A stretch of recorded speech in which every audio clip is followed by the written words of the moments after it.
All right. Let's talk about it. This is one of my favorite books I have ever read. You guys have been here. This took like 3 days. That is insane. This book. Where do I even start? I loved everything about it. I love the characters. I love the setting. I love the callbacks to Era 1. I like how the different metals and the religions have all kind of progressed as it's gone on. I just love it. Like Wayne's amazing. Wax, also amazing. Marisi, also just like the villains, the reveals. Marsha's still walking around. Says it. Harmony says it. I love it. The fact that this wasn't planned by Brandon Sanderson is incredible and terrifying. How does that man's brain work this way? How does he just like, here, have an amazing book? What? I'm loving it. I'm so excited to see where this goes. And it was interesting because, so the previous books, the Sanderlanche, as I have come to know it, has usually been like a lot of things going on in different places at the same time. Whereas this was very kind of streamlined in the sense that, we followed Wax and Wayne, essentially, and had no idea what was going on outside of them. We didn't know where Steris was. The reveal of his uncle still being alive and being Mr. Suit in charge of all of this. And then he played Wax and he's like, yeah, Miles was always going to die. It's all part of the plan, and there's nothing you can do about it. Just crazy. And the humor of it all, and God, I loved it. And I devoured it so quickly. And I'm like, I am so glad that I read Secret History after Era 1, and I'm so glad that I'm reading Era 2 now. Because as you guys know in previous videos, I'm still like, wait, does that mean this? How does that go again? If I had read this later, or if I had read this between, like, Stormlight books, it would be a nightmare for me. But favorite moments, my God, the prologue.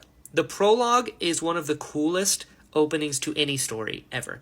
It perfectly encapsulates who Wax is. It creates the world. It gives a great baseline for who Wax is going to be. Love it. I love Wayne. Wayne is... You guys are right. Everyone's like, Wayne is my favorite character in the whole Cosmere. I get it. I totally get it. I really like Wax. But Wayne is like this perfect, like, breath of fresh air and, like, levity in a world that's, like, incredibly difficult. I think back, like, the prologue obviously was like, holy shit. Loved that. I love that Wayne, puts on disguises and becomes other people. That is so funny. I love Marisi being this college student that knows about Wax and is like, she wants to be like him, and then she gets to meet him, and it's like, she becomes this, like, cool little sidekick to him. And I think that's great. I keep thinking back to the last fight in that warehouse with Miles and all his men, and Wayne just has 2 dueling canes, and he's just beating people and talking shit at the same time. This guy. Listen, I know I've mentioned in the past that, like, if they ever did, like, an animated thing or, like, a VO thing, I would love to play Elend. But I gotta tell you, I've been an actor professionally for, this year will be 11 years. I think Wayne has just been added to, like, a dream role. Because he's so nuanced. And, like, his backstory scene between him and Marisi, so beautifully written and so perfectly encapsulates his character. Where, like, his story is really sad, but he's not sad about it. I love characters like this. On a side note, I was in a Western called Blisters, and I was in another short film called Scoundrels. And Wayne reminds me of the 2 characters that I played in those things kind of meshed. And it was just really cool to see, like, the similarities between it. I was like, ooh, okay, I'm gonna file this away. But yeah, so I love the ending scene. I love everything that Wayne did. I love everything Wax did. I like that he's this kind of badass, but like, I don't know. They're so layered and so nuanced. And this is the first book. This is the first book. We're just getting started. I have no idea what's coming, and I'm already so invested. I love this. Obviously, the moment when Sazed speaks to him, big highlight. Big highlight. The reveal with Marsh at the end. The fact that Marsh is at the execution and then he just leaves. And he was using emotional allomancy to get Marisi to follow him so that he can give her the book to give to Wax. There's so much going on. There's so much going on. I like this. So the thing about with Secret History and, you know, the different worlds with Elantris and all that stuff, I've mentioned it before that, like, I kind of had a hard time coming to terms with the fact that the Mistborn Era 1 I cared so much about and I loved it so much, then to just have it completely zoom out and be like, oh, this is such a small portion of what's going on. It kind of like, I had a hard time going through those feelings of like, oh, so like it doesn't matter, but it does, but like it matters less than it meant, because it mattered the most to me and now it matters less in the grand scheme of things.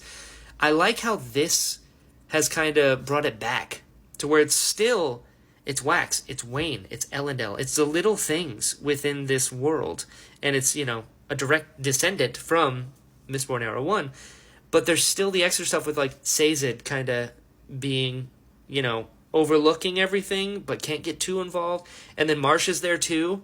I love that Marsh is still alive, and that he's kind of also, you know, kind of yin and yang thing with Sazed, and, still kind of involved. I love that Sazed still has, you know, a friend from his old life, and the fact that, you know, Hero of Ages, if I remember correctly, it's either Hero of Ages or Well of Ascension, whichever one. It's Sazed and Marsh together traveling. I like that it's still Sazed and Marsh, kind of cool. God, yeah, I love this. I thought this was great. I am so excited for where this is going, and you know. Already picked it up. Can't wait to get into this. I'm for sure starting this today, and I'm just devouring these books. Holy shit. I mean, these are amazing. So, yeah, that's the stream of consciousness, thoughts, whatever emotions I have left over coming from The Alloy of Law. Currently, one of my favorite books I have ever read in anything. I loved Mistborn Era 1. And I see them all as one book because I, you know, experienced them all together. But this just feels so familiar, but also different. I'm just loving it. I'm having a blast with this. And you know what? If you're watching this video right now, and I don't know if it's over here or over here, one of the two, if that red bubble is glowing, I am going to go live. I'm going to go live right now and just see who pops up, because this was so much fun. Anyway, we're on to Shadows of Self. I'm going live right now. If you are around, come hang out with me and help me through some of these emotions. Anyway, Shadows of Self, here we come.